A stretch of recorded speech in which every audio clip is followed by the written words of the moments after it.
বাইরে আনিছি বাইরে আনিছি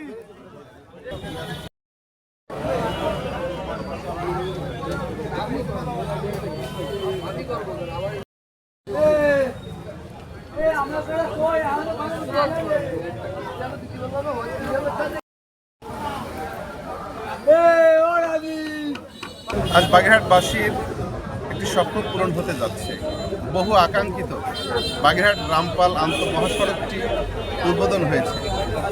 বর্তমান সরকারের মাননীয় মন্ত্রী মহোদয়, সড়ক পরিবহন ও সেতু মন্ত্রী, বাগেরহাটের কৃতি সন্তান জনাব শেখ রবিউল আলম এমপি মহোদয় আজকে বাগেরহাট রামপাল যে সড়কটি কাজ হতে যাচ্ছে তার উদ্বোধন করেছেন। আমরা বাগেরহাটবাসী তার কাছে কৃতজ্ঞ, তাকে ধন্যবাদ জ্ঞাপন করছি।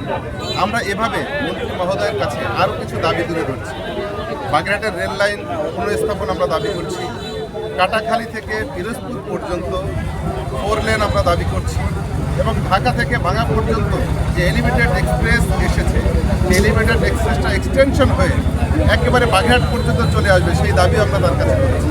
আমাদের বিশ্বাস সরকার যেভাবে পদক্ষেপ গ্রহণ করছে, আমরা সংসদ সদস্য হয়েও যেভাবে তাদের কাছে দাবি করছি তারা পূরণ করছে এবং আমাদের এই বাগেরহাটবাসীর দাবিগুলো মন্ত্রী মহোদয় প্রধানমন্ত্রীর সঙ্গে আলোচনা করে পূরণ করবেন।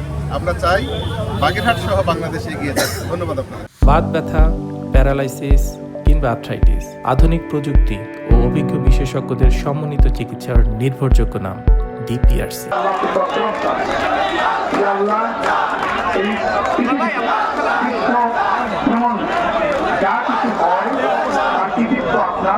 আপনার নিয়ন্ত্রণ, আপনার কর্তৃত্ব, আপনার একত্রিত ভাবের প্রতি আপনি সকল উন্নয়ন, সকল পরিবর্তন, সকল সংরক্ষণের একমাত্র মানুষ। এই অঞ্চলের মানুষ আমরা এই অঞ্চলের বর্তমানে সরকার আছে, সেই সরকারের মাধ্যমে এই অঞ্চলে এই অঞ্চলের রাজনৈতিক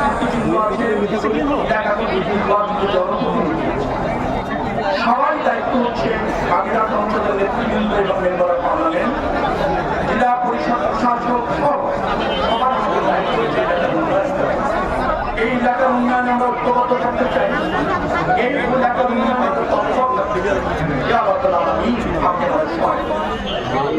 এই এলাকার মানুষের অধিকার প্রতিষ্ঠা করবার ক্ষেত্রে আপনি আমাদের সহায়ক, আপনি আমাদের উপর রহমত, আপনার কর্তৃত্ব। আমরা এই অঞ্চলের মানুষ জায়গার সার্বিক স্বার্থে আপনার নৈকট্য চাই, আনুগত্য চাই এবং সহযোগিতা চাই। আমরা এই অঞ্চলের অনেকগুলো মানুষ আপনাদের আজকে একটি রাস্তার ফলক উন্মোচন করছি। বাগেরহাটে অনেকগুলি রাস্তা আছে যেগুলি একান্তই জনগুরুত্বপূর্ণ, সেগুলি বাস্তবায়ন করবার তৌফিক আপনার সরকার রয়েছে, সেই সরকারের প্রধান আছে মাননীয় প্রধানমন্ত্রী তারেক রহমান। তিনি বাংলাদেশের উন্নয়নটাকে নিশ্চিত করতে চান, বাংলাদেশের রাজনীতিতে একটা গুণগত পরিবর্তন চান, সেই লক্ষ্যে তিনি কাজ করছেন। আমরা সবাই তার সহায়ক। আমাদের রাজনৈতিক প্রতিযোগিতা থাকে, আমরা রাজনৈতিক বিভেদ চাই না, দ্বন্দ্ব চাই না। আপনি সহায়ক, আপনি রহমত রাখেন, আমাদের প্রতি আপনার সুদৃষ্টি রাখেন।